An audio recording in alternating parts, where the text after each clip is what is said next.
बड़ी खबर महाराष्ट्र से, जहां मुख्यमंत्री के चेहरे को लेकर सस्पेंस तो बरकरार है। आज पार्टी नेताओं के साथ एकनाथ शिंदे बैठक करने वाले हैं, ऐसी जानकारी मिल रही है सूत्रों के हवाले से। विभागों पर दावेदारी को लेकर चर्चा की जा सकती है इस बैठक में शिंदे की तरफ से, ये भी जानकारी मिल रही है। एकनाथ शिंदे पिछली सरकार में जो उनके पास विभाग थे उन सभी विभागों पर अड़े हुए हैं। शिंदे समर्थकों का दावा गृह मंत्रालय पर भी है। सूत्र ये जानकारी दे रहे हैं कि जो पिछले मंत्रालय में विभाग थे शिवसेना शिंदे गुट के पास, वो सारे विभाग चाहिए शिवसेना शिंदे गुट को, और साथ ही साथ एकनाथ शिंदे को गृह मंत्रालय भी चाहिए। ये भी सूत्रों के हवाले से खबर सामने आ रही है। इन्हीं मंत्रालयों को लेकर मामला फंसा हुआ है, अटका हुआ है। हालांकि देखिए, एकनाथ शिंदे जो हैं वो पसंदीदा मंत्रालय को लेकर जब उनसे सवाल पूछा गया तो फिर नई सरकार में गृह मंत्री वो बनना चाहते हैं क्या, ये सवाल जब उनसे पूछा गया तो इस पर शिंदे ने ऐसी मांग की बात को साफ तौर पर नकार दिया।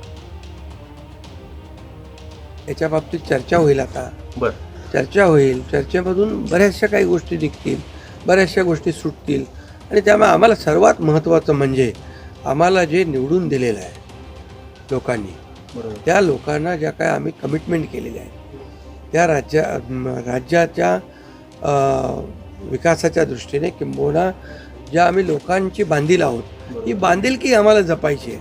सगळ्यात महत्त्वाचं मला काय मिळालं, कुणाला काय मिळालं यापेक्षा जनतेला काय मिळणार आहे। महाराष्ट्रातल्या जनतेने भरभरून मतदान केलेलं आहे, मतांचा वर्षाव केला आहे। आता त्यांना आम्ही आमच्या पद्धतीने जे देण्याचा प्रयत्न होणार आहे। बड़ा दिलचस्प है। वैसे जब शिंदे साहब जो है वो मीडिया के सामने आते हैं तो खुद को त्याग की मूर्ति के तौर पर दिखाते हैं और बताते हैं किस तरीके से उन्हें तो कुछ भी नहीं चाहिए, मुख्यमंत्री की कुर्सी पर वो पहले ही अपना दावा जो है वो छोड़ चुके हैं। उनकी तरफ से कहा गया कि बीजेपी जिसको चाहे वो मुख्यमंत्री बना ले, और मंत्रालयों को लेकर भी उनकी तरफ से मीडिया के सामने यही कहा जा रहा है कि उनका मकसद जो है वो वादे पूरे हों, काम हो, विकास हो, उन्हें कुछ दावा नहीं अपना वो रखना चाह रहे हैं। लेकिन फिर भी मामला तो अटका हुआ है। ऐसे में एकनाथ शिंदे का आज का प्लान क्या है? सूत्रों के मुताबिक इसकी जो जानकारी मिल रही है वो मैं आपको बताती हूँ। एकनाथ शिंदे आज पार्टी नेताओं के साथ बैठक करेंगे, एक तो ये खबर सामने आ रही है। अच्छा, इस बैठक में कौन सा मंत्रालय चाहिए, इसको लेकर पार्टी के नेताओं के साथ आज एकनाथ शिंदे चर्चा करने वाले हैं। किन पोर्टफोलियोज को लेकर अड़ रहे हैं, इस पर भी बैठक में चर्चा होगी। पार्टी नेताओं की मांग शिंदे गृह मंत्रालय अपने पास ही रखें, ये उनकी पार्टी के जो नेता हैं उनकी तरफ से मांग की जा रही है। इस पर भी आज इस बैठक में चर्चा होगी। और साथ ही पिछली सरकार के जो पोर्टफोलियोज थे शिवसेना शिंदे गुट के पास, वो दोबारा मिलने चाहिए, इसको लेकर भी आज की बैठक में चर्चा की जाएगी। तो ये तमाम मुद्दे जिस पर आज की बैठक में चर्चा होगी। वैसे एकनाथ शिंदे जो हैं वो कल दो टूक कह चुके, उन्हें प्रधानमंत्री मोदी, अमित शाह का हर फैसला मंजूर है और वो बुधवार को कही अपनी बात पर कायम है। जनता को जैसे सरकार चाहिए वैसे सरकार मिलेगा। मैंने बुधवार के दिन पूरी तरह मेरी भूमिका स्पष्ट की हुई है। आदरणीय प्रधानमंत्री जी, आदरणीय गृह मंत्री अमित भाई जो मुख्यमंत्री पद के बारे में तय करेंगे उसको मेरा पूरा समर्थन मैंने ऑलरेडी दे दिया है। आप ही कुछ बोलोगे क्या मुझे बात करने में? पूरी तरह मैंने मेरा समर्थन दिया है, उसके लिए कोई किंतु परंतु नहीं है। और स्पष्टता से मैंने कहा है, मैं पूरी स्पष्टता से मेरी भूमिका व्यक्त करने वाला कार्यकर्ता हूँ। सीधे आपको लेकर चलेंगे, हमारे साथ हमारे सहयोगी सूरज ओझा इस वक्त मौजूद है और जरा सूरज से ही जानते हैं। सूरज, मीडिया के सामने आते हैं एकनाथ शिंदे, खुद को त्याग की मूर्ति बता देते हैं। अमित शाह और प्रधानमंत्री नरेंद्र मोदी जो फैसला लेंगे कहते हैं उस पर मैं कोई इफ एंड बट लगाऊंगा नहीं, लेकिन बावजूद इसके सरकार तो बन नहीं पा रही है। मामला तो अटका हुआ है, पेच फंसा हुआ है और दबी जबान में सब यही कह रहे हैं कि ये सब एकनाथ शिंदे की प्रेशर पॉलिटिक्स का ही नतीजा है। सूरज, ऐसा ही कोई गेम चल रहा है इस वक्त महाराष्ट्र की सियासत में?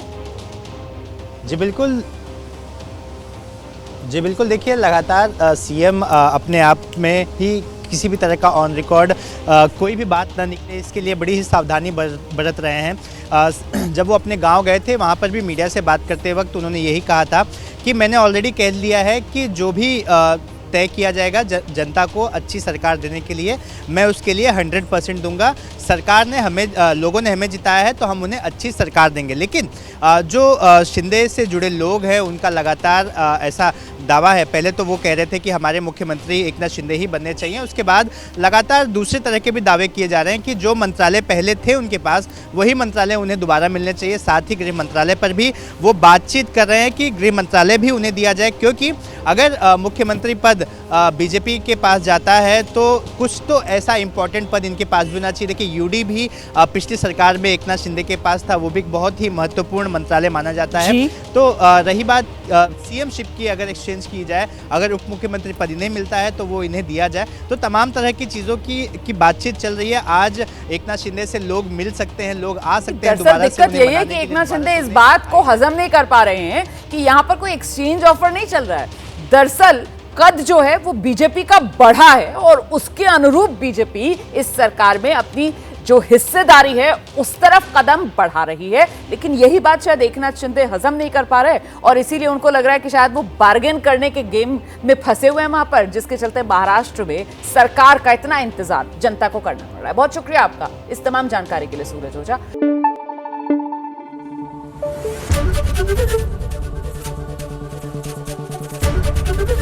एबीपी न्यूज आपको रखे आगे।